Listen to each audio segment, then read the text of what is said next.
He is one of the most giving and selfless people in the world.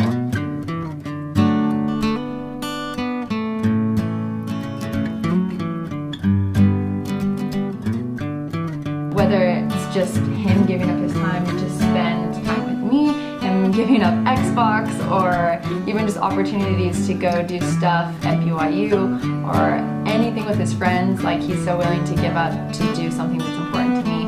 And even not just for me, people everywhere that you see on the street, you always give money to homeless people. He is always willing to volunteer to help people. Always. I found a love for me. Darling, just dive right in, follow my lead. Well, I found a girl. This will sound really cliche, but because she really does complete me, and everyone's like, oh yeah, you know, so-and-so completes me. No, but for real, when I have to think through something, I can bounce ideas off of Desiree, and then it makes it easier for me to like come up with an answer or figure something out. And that's just one example. Like in every sense of the word, she might have a different idea or different opinion than what I have, and when we put them together, something great comes out of it. Next question is, what is your favorite memory from our second year of marriage? Lots of good memories, but one of my favorite memories was our kayaking trip that we took by ourselves, not really knowing where we were going. We just went while we were in Thailand, rented some kayaks, and just started going, right? Mm-hmm. So we went around the side of that little point there. We found a really famous beach. What was it, Raylay Beach? No, but then on the other side. Yeah, the other side was like the Phranong Cave Beach or whatever. Phranong Cave that you Beach usually have to pay to get to on a boat, but we just discovered it by kayak. Yeah, we just kayaked through the ocean over there, and then we discovered some like little caves and this like area where when the tide gets low, you can barely fit your kayak between these like two islands. It was really cool, and the water was super clear that day, and it was super warm. Both got a tiny bit sunburned, but it was worth it. So my favorite memory is we were in the Bangkok airport. We were rushing, our luggage had just got like messed up, and we were rushing to get to check in with our flight, and they upgraded us to business class on Emirates, but they which didn't is say anything. No, they didn't. They just gave us our handed tickets, it to us, and we looked at it. We're like, it's like business class. What? And I was like, what? Emirates is my favorite airline, and I've flown with a lot of them, but I love Emirates, and their planes are so nice. So I was like so excited. That's on my bucket list, guys. Like, it's on my bucket list to do before I die, and we got to do it this year. I was super, super excited. We were thinking we'd have to pay like thousands of dollars to Well, normally ride that business ticket class. was like $6,000 a minimum. And so we had like the seats where you could lay down. It was like a bed, We had like so these nice. a little mini bar on our seat that had like orange we had juice a waiter and that soda would come and stuff. over and give us stuff. It was only to Hong Kong, so it was like kind of a short flight, but it was so nice. Well, something that I didn't know about Jared until we got married was that he breathes very heavily in his sleep. So I'll be sleeping and he'll be there like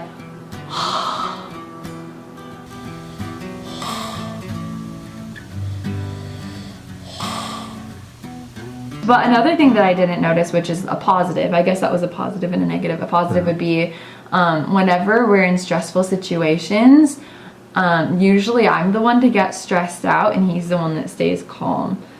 Like, usually. We were in Macau and he got like detained over the border, the China and Macau border. And I was like freaking out and I didn't know, and I was like, oh my gosh, we missed our bus home because it was getting too late. We had been at the border for way too long, and I had to teach in the morning, and like I was like, oh my gosh, we're gonna have to pay so much money to get a taxi home, and like I was just stressing out. But you were just like so calm, and you're like, it's okay, babe, like it's gonna be fine. And you would just chill about what happened in the airport and everything, and yeah. So whenever we're in stressful situations, I feel like I'm more of like the storm and you're more like the calm, you know? That's what I think. One thing I did not know about Desiree until after we were married is that she really, really wanted to adopt. And that was something I had to come to terms with because I had in my mind like, oh yeah, just gonna have like, you know, babies. I shouldn't say normal. I should say ours genetically, biological. Anyway, that was a little bit of a surprise and something we worked on together, figuring out what we would do first. There's like nothing that you've realized. I didn't know she was such a good cook. Oh. She's a great cook. Yeah. I actually didn't know that until we got married either. Yeah. Well, like most people are like, oh yeah, like I want to marry a woman that's like good cook, you know? That wasn't something super important to me, but then when I got married to her and discovered she was a good cook, it made her like even better. Something that we like did together or like grew together this year would be, I think we watched some documentaries and we decided to start eating more plant-based. So I eat full vegan almost, except for I still eat desserts, and you don't eat much meat anymore or dairy. But I'd say that's one thing this year specifically that we are working on together to grow our relationship in the sense of like being healthier together. And something else we started doing differently this year is participating in each other's hobbies a little bit more. So earlier this year when Desiree was filming, like I would go out with her and we actually just went out today to take some photos and stuff. We filmed another video. And filmed a little bit more of another video. She's been playing games with me and listens to me recite my homework to her. And you read the book that I've been wanting you to read. I've been reading your book. Yeah. Okay, something you do that annoys me. Telling me to go to bed on time. Yep. Yep.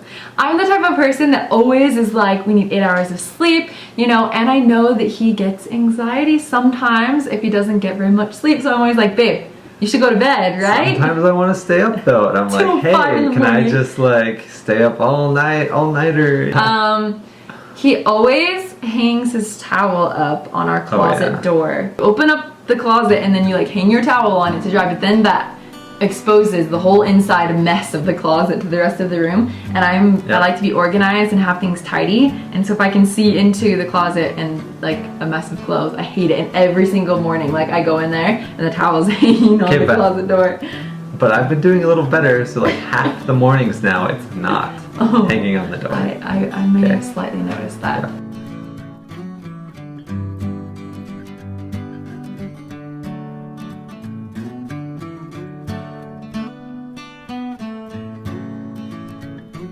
Question is your favorite memory from our wedding?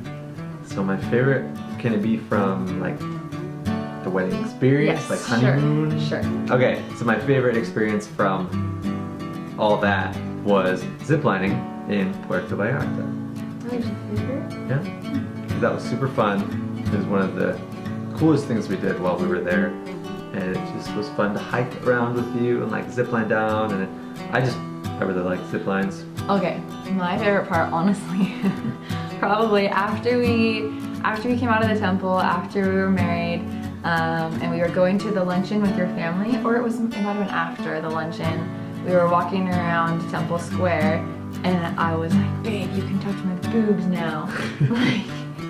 Okay, that was like, it was like, that was maybe my for favorite so part long it was like, no, you know, and then all of a sudden it was like, yes. Like, no, you can't touch each other, but now you can. I think that was like my favorite like realization. I was like, there's no more boundaries. No boundaries.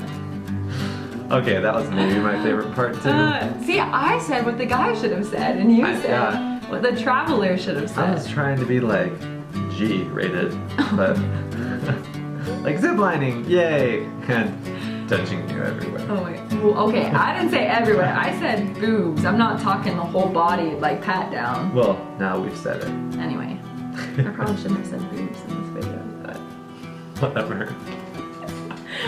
Future kids, if you're watching this, I'm sorry. Actually, you know what? Say boobs. It's okay. What am I talking about? Yeah. Okay, this took a drastic turn. We're done now.